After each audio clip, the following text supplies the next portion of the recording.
We're all used to thinking in lists. They're simple, right? One item, then the next, then the next. But let's be real, a lot of the world isn't just a simple line. It's a grid. Think about a map, or a game board, or even the screen you're looking at right now. So how in the world do we get our code to understand that kind of structure? Well, that's exactly what we're about to figure out. Seriously, think about it for a sec. A simple list, a one-dimensional array, is awesome for a grocery list. But a chessboard? Or a spreadsheet with rows and columns of data? A single flat list just doesn't cut it. It can't capture how all those pieces relate to each other. You need another dimension. And this is where the magic happens. On one hand, you've got your 1D array, just one dimension, a single row of stuff. But on the other, you have the 2D array, which gives us a full-blown table with both rows and columns. This is the answer to our chessboard problem. We're leveling up from a simple line to a super powerful grid. Okay, so let's properly introduce this incredibly useful tool. It's often called an array of arrays, and you're about to see that's not just a clever nickname, it's literally what it is. The big idea to get your head around is this. A 2D array is basically a logical grid. Just like finding a spot on a map with coordinates, every single piece of data gets its own unique two-part address, its row number and its column number. We're not just counting down a line anymore, we're actually navigating a grid. So if you want to find anything in this grid, you just need two little pieces of information. Which row to go down, and then which column to go across. That's it. This super simple concept of a two-part address is really the foundation of what makes 2D arrays so powerful. All right, enough with the theory.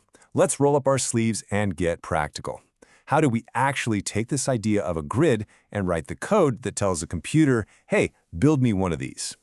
In a language like C++, the secret sauce is those two sets of square brackets. The first number, the 3, is us telling the computer, I want 3 rows. The second number, the 2, says, and I want 2 columns inside each of those rows. Simple as that. And check out how the code itself looks just like the grid it's creating. See those inner sets of curly braces? Each one of those is a complete row in our final grid. And that right there is exactly why people call it an array of arrays. It's not a metaphor, it is literally an array where each item inside it is another array. Okay, let's take a quick peek under the hood for a sec. Even though we think of it as this nice 2D grid, a computer's memory is just one long single-file line. So what does it do? It's pretty clever. It just takes the first row, lays it down in memory, and then sticks the second row right after it, and so on. This is called row major order. And honestly, knowing this can make your code way more efficient, because computers are way faster at grabbing things that are sitting next to each other in memory. Okay, great. We've built our grid. It exists. Now what? How do we actually do anything with it? Visit every single cell to read its value, or change it, or print it out? For that, we need to bring in the heavy lifter, the absolute workhorse of arrays, the loop. The strategy here is actually really simple and elegant. We just use a loop inside another loop. The outer loop is the boss. It picks a row. It says, okay, we're working on row number 1 now. Then, while we're parked on that row, the inner loop fires up and zips across every single column in that one row. When it's done, the outer loop just moves on to the next row and the whole dance starts over. And here's what that logic looks like in code. This nested for loop is the bread and butter, the classic pattern for dealing with 2D arrays. You'll almost always see people use the variable I to keep track of the current row and J for the current column. It's just a handy convention. And right there, inside that inner loop, you have the exact address, array IJ, giving you the keys to that specific cell to do whatever you want. And this one simple pattern, man, it's your Swiss Army knife. You use this exact same setup to fill the array with numbers, to print the whole grid out so you can see it, and to run calculations on everything, like finding the total sum or the average value. It's incredibly versatile. So, okay, why should you care about any of this?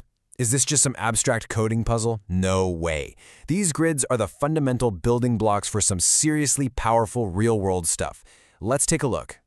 Because you have total control over both the row and the column numbers, you can pull out some really specific patterns from your data. For instance, what if you just want the diagonal of a square grid? Easy. You just tell your code to grab the element where the row number and the column number are the same. Array I.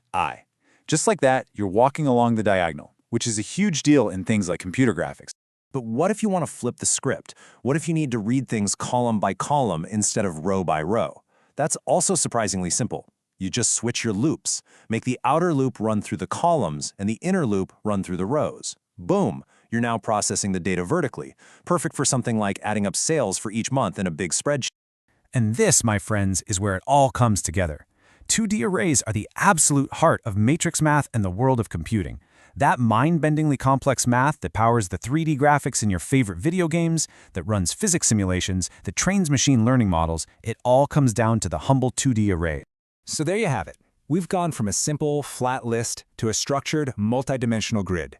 You now have one of the most fundamental tools for organizing and playing with complex data. So the real question isn't just about code. It's about what you can build with it.